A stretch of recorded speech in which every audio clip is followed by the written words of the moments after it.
All right, here we are again. This is In This Corner with Raymond. We're once again here with John Bang Bang Delperdang and manager Bernie Valenzuela.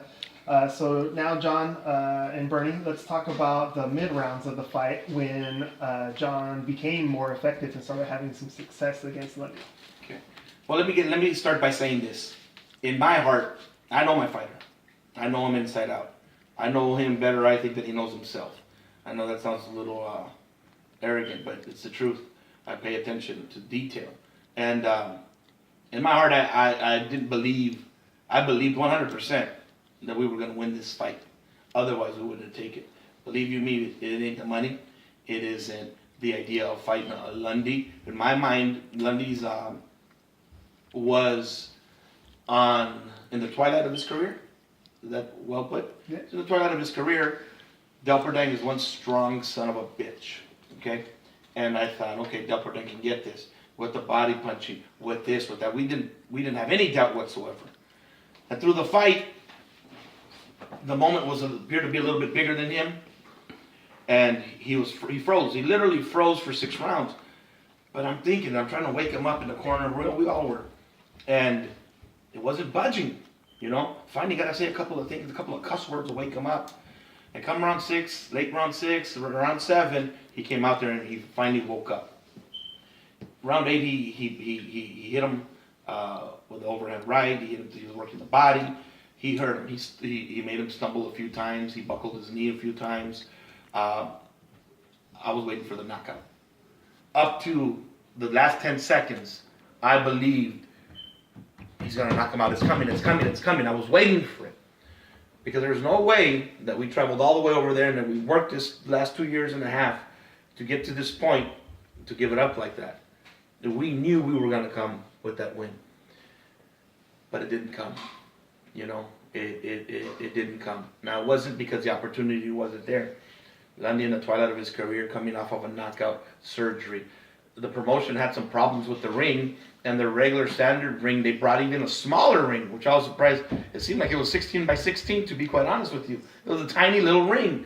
And I said, man, this is a gift from God, because there's not going to be any dancing, any running away. They've got to stand and fight. And needless to say, that's going to favor my fighter, Delperdang. And everything was there. The opportunity was there, but we just did not take advantage of it. And I say we. I'm not putting it just on John. We didn't take advantage of it, and it's a shame. You know, what can we do? Lick our wounds, get up, and move forward. But that regret, you can do 2 things to you. It can tear you down, or you can learn from it. And I'm hoping that John learns from this. To trust his corner, and to trust his God-given ability. If you're there and you see the opening, wham! Take it.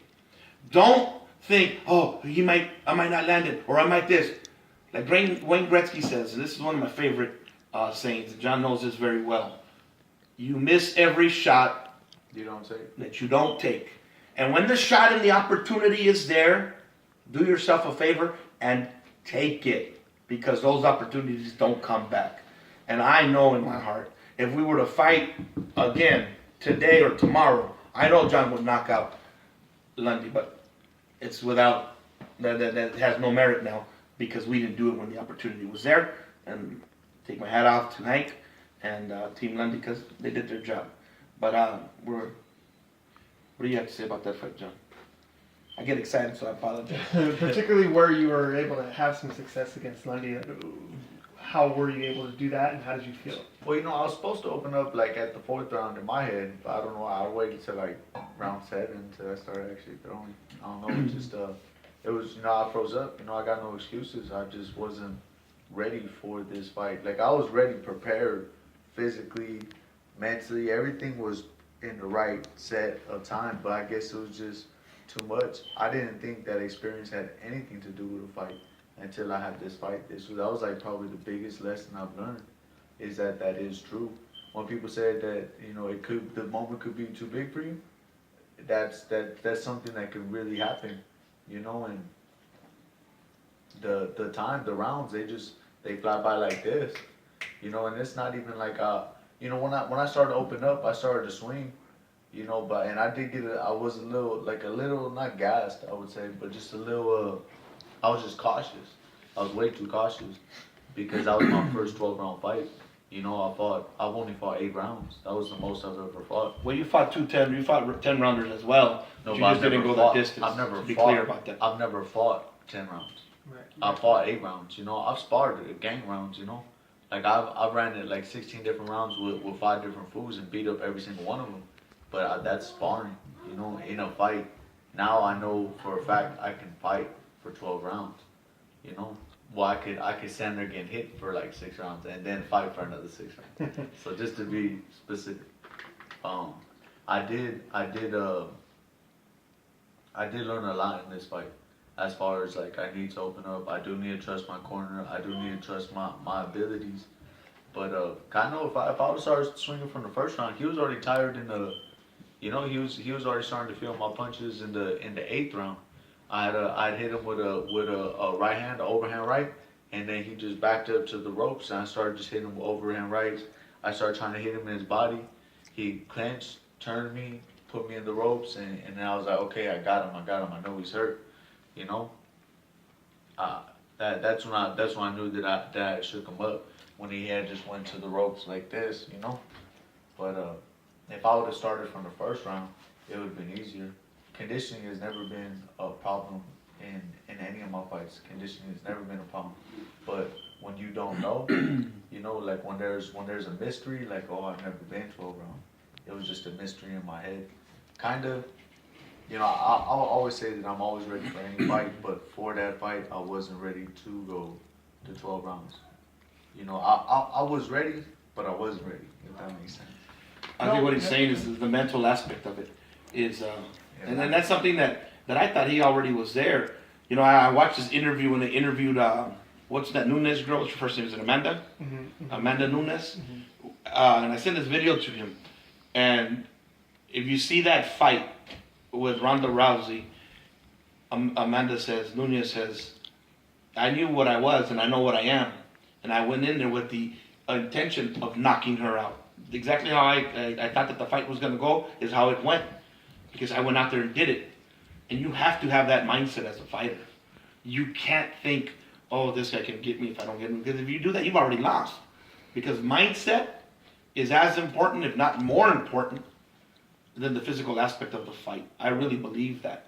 Right? And that if you have that little bit of doubt, I don't care if you got to do affirmation. I don't care what you got to do to hype yourself up. I don't care what you got to do, but you have to have that. You have to know who you are going in there, you know, and I want John to learn from that. I want him to next time to go in there, and it's S&M, show no mercy. Get in that ass like a dirty calzone, take care of business, and show them no respect. Because John is a special breed of fighter, and I'll say that. I'll continue to say that, and this experience is going to show that. It's going to show up in his next fight, you know. Hopefully this video doesn't get out to his next opponent because he's going to try to ask me for more money. And I'm not going to do that. But he will put a hurting on this next opponent. I promise you that. I'm looking forward to his next fight. Right. Well, John did go the whole 12-round distance. So that is something that can be built upon from there. So with your first 12-round fight in the bag. Man, that's gay. Those first 12-round loss. Hey, it's 12 rounds. You didn't get knocked out, So, you know, that 12 rounds is going to be something that's going to help you for the next 12 rounder. So where does John go from here, Bernie? Listen, we had a fight. The fight was originally December the 16th with Lundy, and then it got postponed. Well, on that same date, we had a fight for the WBC Latino Silver in Mexico. You know, I talked to the WBC and to the rep that I speak to, Mr. Ibarra, and he told me, Bernie, that's actually a very good fight for your fighter. Take the opportunity and go and win that. Worst case scenario, he already won the eliminator, and we're contractually obligated to give you the fight. So he's already approved to fight that, and we are going to go for that title. And we move up from here. We learn from them. You know, one thing that I'm excited about in boxing, you know, I love Floyd Mayweather and everything that he did. You know, I know a lot of people don't, but he's a very genius man. Even though the brother, they say he can't read, but you know, that brother's genius with everything that he does. And one thing that he did do that I don't like in boxing, everyone's so scared about that. The zero loss.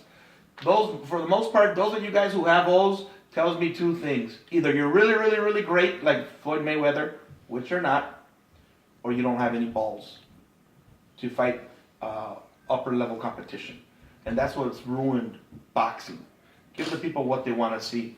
My hat's off to Hank Lundy, because Hank Lundy knows this dude's coming out at 80, almost a 90% knockout ratio. He's younger, and he's ready to. He was ready to take that challenge, at his age and everything that he had, and he depended on that. You know what I mean? Can you tell the kids? And so my hat off to him. But hopefully, what I want to see in boxing from here on out, from this point forward, is step up to the challenge, man. And I'm talking to the boxers. Always with the managers and the promoters. Oh, we can't take this fight. And what do we say? What do we?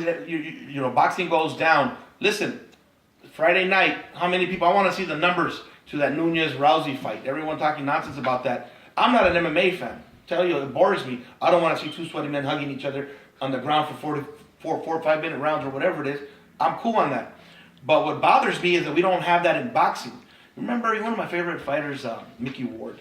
Mickey Ward was one bad dude. Oh, yeah. And he had multiple double-digit losses. And I followed every fight that he had because I knew he was going to bring a fight, right? And think about the wars that he had with Gotti. If everyone was so concerned with losses, that would have never happened. And those fights will go down as the best fights in boxing history. Legendary nights. And when we have to wake up boxing and we have to go back to that, and I think Lundy and Delperdang did that. We lose, we get up and we fight again. And that's what some of these guys need to know, because these boring fights that we have, they're getting boring more and more and more. Don't you agree with that, John? Heck yeah. I mean, come on, quit being a sissy. I got a friend that I knew back in the amateurs, and he's a pro now. He's like 21-0, 21-0-1, with like 15 KOs, 16 KOs, and he can knock some heads. Like, I've been seeing him knock heads since he was a little kid. We were just talking about him, Saul Rodriguez, and he's good. He'll fight anybody. He's not scared to take on certain fights, but it's always, sometimes it does have to do with the promotional dude, your promotion company. Like, we're willing to fight anyone, anytime. It does not matter. I will fight with an injury, without an injury, does not matter, because I'm a fighter. That's what I'm supposed to do. I was trained to fight. I grew up fighting. That's just what I do. I'm a fighter. Just like Hank Lundy. Hank Lundy will tell you, he likes to fight. So that's when it comes. If they tell you you can fight the top pound for pound fighter in the world at your weight class. Okay, let's go. It's like, that's what you're supposed. We want that. I want to fight. As my career continues, I know I'm gonna have, multiple wins, multiple knockouts, a gang of knockouts. I might have a couple of losses. I can't say that I can outbox every boxer. I can't say that, because obviously. But I can say that you can knock out every boxer if it comes down to it. Yeah, if we run it, learn how to knock them out, learn more body work, learn how to move a little bit, and not only will my career be longer than it's supposed to be, I'm gonna have a great time doing it. But it's like, I can't see all these guys trying to duck certain fighters just because they're dangerous. That's crazy, man. That's like some sissy stuff. That's like you trying to, like, not walk in the hallway like at school. I never went to school. When I went to school, I went to county schools. But if you're walking in a hallway and you're trying to duck that one guy because you're afraid of him, come on, man. Yeah, and think about the guys that paved the way back in the day, man. You think about guys like Alfonso Zamora, I think from Mexico City, but we know him from Aguascalientes. I mean, what a hell of a fighter, right? The people that he's fought. Armando Muniz, right? El Campeón Sin Corona. Those guys paved the way. Bobby Chacon, who passed away. Those fights that they did, I mean, they've got to mean something. Our friend Paul Banky. These guys were willing to step up and fight. Man, and the losses didn't mean anything. It just meant that the other boxer had your number and he was better on that night. And you go back to the drawing board, you get better, and you move on. We're going to do a show in March, if I may, Mr. Cameraman. We're gonna do a show in March, and I promise you that my little small promotion company in March here in Chino, I promise you that I will be bringing better fights than these big name promoters. I promise you that, because we're not building records. There's places and times for that, and I won't ever charge someone to come and see a fight when I'm building a record for a fighter. Makes sense? Because we know the business. You guys aren't ignorant out there, and there's fights that people do to build up a record, right? Well, these big promotion companies have a responsibility not only to their own company, but to boxing and the sport that's given you the ability to make all of these funds and your fortunes. Give the people what they want. And if it has to be little guys like us starting from the bottom to do it, then so be it. But boxing deserves a lot better. I believe that. Okay, so that's what we have to look forward to. This is another edition of In This Corner with Raymond. Bernie, thank you. John, thank you. Go ahead and let them know how they can follow Crossroads Boxing and John's career. CrossroadsBoxing.org. Big Burns Boxing, that's on Facebook. And then John Delperdang, like he says, I'm the only John Delperdang. If you look me up on any social media, anything, I promise you, you look me, except Twitter, I forgot my Twitter password. But everything, you look me up on any social media, John Delperdang. Spell my name. Oh, it's not right here. Well, just look up John Delperdang, and I'm the only John Delperdang. I promise you, I'm gonna be the first one that comes up. It'll say Crossroads Boxing. I'll be like this, like that. Okay, there you go. Thank you. Thank you. Thank you.